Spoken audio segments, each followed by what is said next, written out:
여기서 보는 것이 사사 있다가 경솔했다, 사사 있다가 죄를 지었다라고 보는 것입니다. 왜냐하면 이 사사기 속에 있는 사사는 누가 세우는 겁니까? 하나님이 세우는 거예요.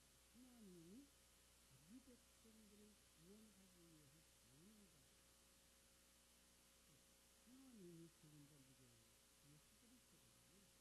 예수 그리스도가 범죄했다. 거기에는 그렇지 않으면 안 되고 그걸 통해서 무엇인가 우리를 주려고 하는 그 내용이 있다라는 걸 볼수가 있습니다. 그래서 3장 14장에서도 역시 마찬가지입니다. 힘센다. 이따가 암몬의 그 앞제로부터 요단강 동편의 사람들을 구원하는 동안 요단 서쪽에 블레셋 사람들에 의해서 40년 동안 압제가 계속되었던 곳에서 거기서 이제 힘센이 나오는 것입니다. 타락한 인간들이 세상이죠. 사단이 압제하고 있는 시간. 거기에 하나님의 사사, 예수죠. 그래서 사사의 출생이 성경 속에 나오는 아주 다른 어떤 것들을 가지고 그렇다고 아이를 낳을 수 없는 상황이었는데 거기에서 이제 하나님의 은혜로 아이가 태어나는 그런 부모를 통해서 그 힘세는 하나님의 선받은 자, 어머니 백중에서부터 구별지연자와 나시린자, 그다음에 누구로 대신되시서도 예수 그리스도로 보실 수 있습니다. 이 천국책과의 시간으로부터 이렇게 보기를 하면 성경이 말하고 싶은 것은 우리를 구원하기 위해서 하나님이 구세주를 보내셨다라고 하는 것. 그리고 그 구세주는 낮고 선한 자리에 우리와 똑같이 인간의 몸을 입고 사시고 그리고 인간의 몸을 가지고 자기의 살을 완성하시는 그러한 그림을 위해서 담았다라고 보시면서 생각하면 조금 이해를 하실 수 있습니다. 타락한 인간 세상, 그들이 40년 동안 이렇게 압제하고 있었던 그 상황을 예를 든다고 400년 애국 생활, 우리가 이 땅에 살아가는 우리의 인생, 그러면 이 힘센과 블레셋의 싸움을 이 세상에 있었던 어떤 인물과 이스라엘 나라의 그 힘센과 그 주변에서 그들을 괴롭혔던 블레셋과의 싸움으로 보시지 아니하고 그걸 조금 더 가지고 영적으로 들어가서 블레셋은 우리 안에 옛사람을 상징하는 것이고 힘센은 우리 속에 진리와 생명의 말씀으로 오신 그리스도를 상징하는 것이구나, 이렇게 보실 수 있는 거죠. 그리고 그리스도의 그 사역들은 우리 속에 있는 옛사람의 사상들을 무너뜨리고 부숴버리는 그런 사건으로 보시면 됩니다. 그래서 삼손에게 여자들이 계속 나오죠. 하나님 처음에 어디서 나오죠? 처음에 이제 14장에서 나왔죠. 14장에서 딥나에 내려가서 거기 블레셋 사람의 딸 중에 한 여자를 데려와서 나오셨고, 그 다음에 그 친구를 그 여자를 이제 삼손의 그 친구였던 그의 친구에게 줬다고 했습니다. 다른 사람에게 주고 나니까 다음에 이제 큰 입장에서 삼손이 기생을 보고 들어가서 그 여자를 데려갔다고 말씀했습니다. 이거를 그냥 이렇게 보셔도 돼요. 유다와 이스라엘 민족과 이방 민족으로 이렇게 보셔도 되고요. 하나님 또 하나는 우리에게 다툼이 그 첫 번째 원인이고 우리 다툼이 바로 그리스도입니다라고 보셔도 돼요.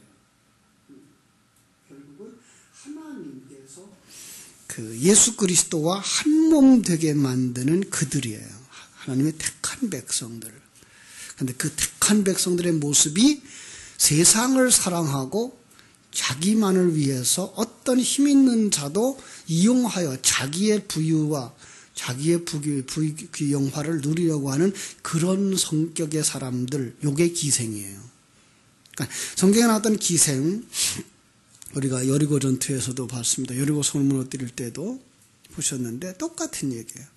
그것은 바로 그냥 이 세상에서 뭐 이렇게 몸 파는 여자 이것보다 더 중요한 거, 바로 성경 속에 나오는 기생, 성경 속에 나오는 음녀들은 다 세상을 사랑하고 세상 것을 얻기 위하여 자기 목숨까지도 팔아먹는 사람들, 우리들인 거예요. 우리들인 거예요. 그래서 성경 속에서 우리에게 바로 그런 자리에서 구원받은 자, 신약 성경에 나오면 일곱 귀신 들렸던 자, 기생, 이런 모습으로 이제 마리아가 그려지고 있죠. 그게 바로 우리였다라는 그림을 여기서 이렇게 보실 수가 있어야 되는 거죠. 그죠? 그래서 그 예수 그리스도가 삼손이죠. 삼손이 그와 함께 결혼을 하려고 그에게로 들어가는 거죠. 그랬더니 16장에서 우리가 본 대로 계속해서 이제 들릴라에게 그 블레셋 사람들이 유혹을 해요. 어떻게, 어디서부터 힘이 나오니? 이 말은 그가 그렇게 덩치 큰 사람, 우리가 생각하는 그런 장사의 모습이 아니었다는 거죠. 마치 이사야서에 나오는 볼품없는 모습. 그런데 불구하고 힘은 엄청 강한 이 모습이에요. 그래서 여인들도 우습게 볼 수밖에 없어요. 이 들릴라도 우습게 보고 그를 자기의 그 물질적인 부요함을 얻으려고, 여기 보니까 은 1100개죠. 그죠? 그래서 그 은을 주겠다라는 그의 소리를 듣고서는 이제 삼손에게 여러 가지 이제 물어서 어떻게 하면 당신에게서 힘을 빼버릴 수 있겠느냐라는 얘기를 하고 결국은 이 삼손과 그 여자가 한 몸이 되어져서 머리털이 밀려지죠. 머리털이 밀려진다는 것은 그의 위에 있는 존재가 없어진 상태. 이게 심판이에요. 그 예수 그리스도의 위에 누가 있어요? 머리로서 하나님이 계시죠. 하나님 관계가 끊어진 것. 바로 예수님이 십자가 위에서 탄식하는 모습이죠. 엘리 엘리 라마 사박다니, 하나님이 어찌하여 나를 버리셨나이까. 바로 그 장면으로 들어가는 거예요. 하나님이 버리셨나요? 아니요. 하나님이 예수를 버린 게 아니라 예수가 그 세상의 우리들과 한 몸 되었기 때문에 하나님이 죄인을 처형하는 그 관계 속에서 하나님이 잠시 관계를 끊으신 거죠. 바로 그게가 삼손에게 있어서는 머리털이 밀려진 상태의 그림으로 그려주고 있는 거예요. 그러면 그 머리털이 밀려져서 그가 눈이 빼지고, 그죠? 그들의 감옥에 갇혀서 그들을 돕고 있는 그 일은 어떤 모습이에요? 지옥에 내려가신 거죠. 그죠? 바로 그 모습이에요. 우리의 모든 죄를 다 짊어지고 처형받으시는 바로 그 모습인 거죠. 그러다가 이제 부활의 모습이 거기서 나오는 거죠. 부활의 모습으로 다시 일어나죠. 그러자 거기서 더 많은 사람들이 죽었고, 삼손이 이스라엘을 그 사사로 20년을 지냈다라는 이야기를 마감합니다. 그렇습니다. 삼손의 행적, 삼손의 그 죽음, 그리고 그걸 통해서 예수 그리스도가 자기 백성을 구원하기 위하여서 자기를 희생하는 그 모습으로 보아낼 수 있어야 됩니다. 그러나 그럼에도 불구하고 이제 17장부터 21장까지는 계속해서 그들이 참 타락한 모습을 보여줍니다. 그래서 이제 타락한 모습을 보여주면서 이제 열왕기서로 넘어가죠. 열왕기서로 넘어가면서 그들이 사사기에서 계속해서 얘기했던 게 뭐죠? 왕이 없으므로 자기들이 소견에 옳은 대로 행하였더라.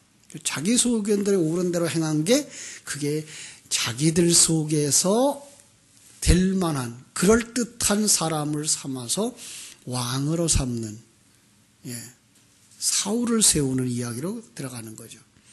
그게 바로 사사기의 전체적인 그림이에요. 사사기의 그림을 하나로 묶으라 그러면 그게 뭐예요? 사울을 왕으로 세우는 모습인 거예요. 하나님은 그거를 폐하시죠. 그리고 하나님이 택한 자, 사람들은 쳐다보지도 않는, 그런데 불구하고 하나님이 택한 자, 예수 그리스도를 상징하는 거죠. 다윗을 세우고 다윗과 솔로몬을 통해서 이스라엘의 새로운 왕국을, 성전을 완성하는 하나의 그림을 다 그려서 이게 구원이야 라고 보여주고 있는 것을 우리가 살펴볼 수 있어야 되는 것입니다. 그들의 타락의 모습을 오늘 17장, 18장에서 우리가 같이 읽었습니다. 우리 17장 가보면은 그 에브라임 산지에 미가라 이름하는 사람이 있었는데, 그가 이제 그 어머니와의 관계, 그리고 어머니가 그에게 돈을 주고 하는 그런 관계 속에서 뭘 하나 보세요. 그는 그 돈 가지고 우상을 만들어요. 그죠? 자, 5절에 보니까 그 사람 미가가 신당이 있으므로 그가 에봇과 드라빔을 만들고, 자, 에봇은 제사장의 옷이죠. 드라빔은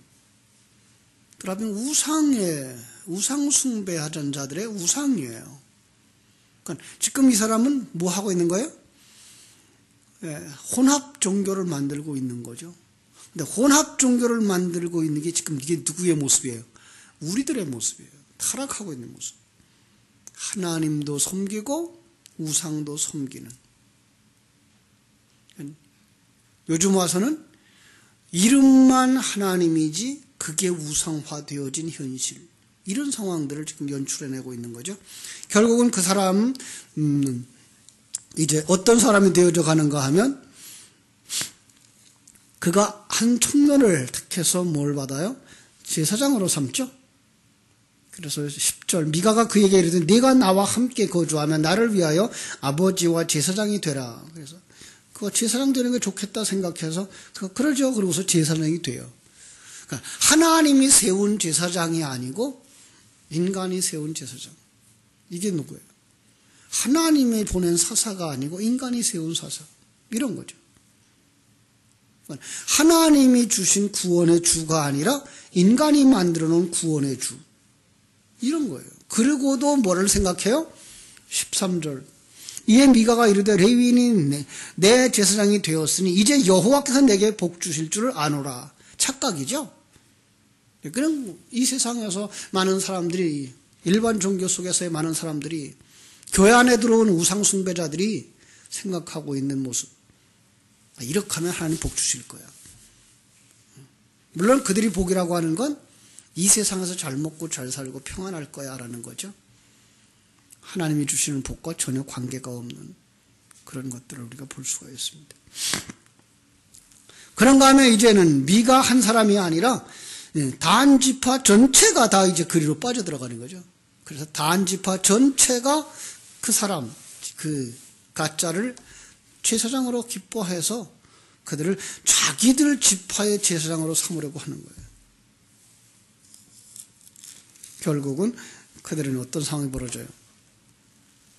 부패가 일어나는 거죠. 썩고 썩는 모습들. 이게 우리의 모습입니다. 그 당시에 단지파 사람들의 모습이나 미가라고 하는 한 사람의 모습이 아니라 우리 옛사람들이 그러고 산다는 거예요. 거기 하나님의 생명이 들어오지 않는 한, 진리가 들어오지 않는 한, 우리는 여전히 교회 밖에 있을 때나 교회 안에 들어왔을 때라도 여전히 우상 숭배하고 있는, 내 배를 채우기 위해서, 내 부귀영화를 채우기 위해서 하나님의 이름도 이용하고 예수의 이름도 이용하고 성령의 이름도 이용하고, 그걸 바로 하나님의 이름을 망령되이 일컫는 자고 하나님을 우상으로 섬기는 자들인 것입니다.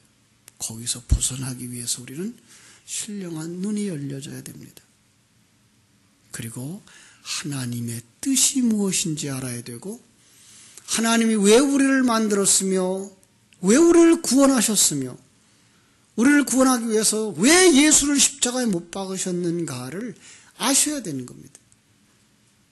그것을 알 때까지 진리의 말씀에 목말라 하고 주신 그 진리의 말씀을 되새김질하면서 하나님의 사람으로 만들어져 갈 때 우리가 바로 하나님의 원하시는 바 하나님의 백성, 하나님의 아들, 그리스도의 신부, 거룩한 성전이 되어져 가는 줄로 믿습니다. 오늘 하루도 세상의 유혹으로부터 벗어날 수 있기를 위해서 진리의 말씀을 시간 묵상하는 복된 하루 되시기를 주님의 이름으로 축원합니다. 기도하겠습니다. 하나님 우리 아버지 크신 사랑을 감사합니다. 하나님께서 타락하고 부패한 이스라엘 속에 그들이 타락하면 징계하셨고 그들은 징계를 받으면 또 부르짖어 하나님 앞으로 돌아왔고, 그러면 하나님은 그들 속에서 사사를 세우셔서 그들에게 평정을 주셨고, 그들은 평안이 오면 또다시 타락하는 이 순환의 모습을 보면서 우리 인생 속에서, 아니 내 생활 속에서 때로는 우리의 일생 동안이 이렇게 반복되어지는 타락과 회복의 모습들을 보게 됩니다. 때로는 한 주간의 삶이 이러한 평안과 타락과 그리고 실패와 부르짖음과 하나님의 도우심과 회복의 연속인 것을 보게 되면서 성경 속에 기록되어진 내용들이 역사 속 그 누구의 일들이 아닌 바로 내 안에 일어나고 있는 하나님이 나를 도우시며 내 안에 있는 블레셋 옛사람들을 무너뜨려 가고 계신 하나님의 손길인 것을 볼 수 있는 신령한 눈들이 열려지게 하여 주시옵소서. 그리고 그 진리의 말씀을 하루 종일 묵상함으로 내 안에서 그 하나님의 약속들이 생명이 되어지고 하나님의 그 성령의 부으심이 힘이 되어져서 하나님의 뜻이 이루어지기를 소망하며 나아갈 수 있는 복되고 더 복된 하루가 되도록 역사해 주시옵소서. 오늘 하루의 삶도 주님께 부탁드리며 거룩하신 예수님의 이름으로 기도하옵나이다. 아멘. 하늘에 계신 우리 아버지여, 이름이 거룩히 여김을 받으시오며 나라의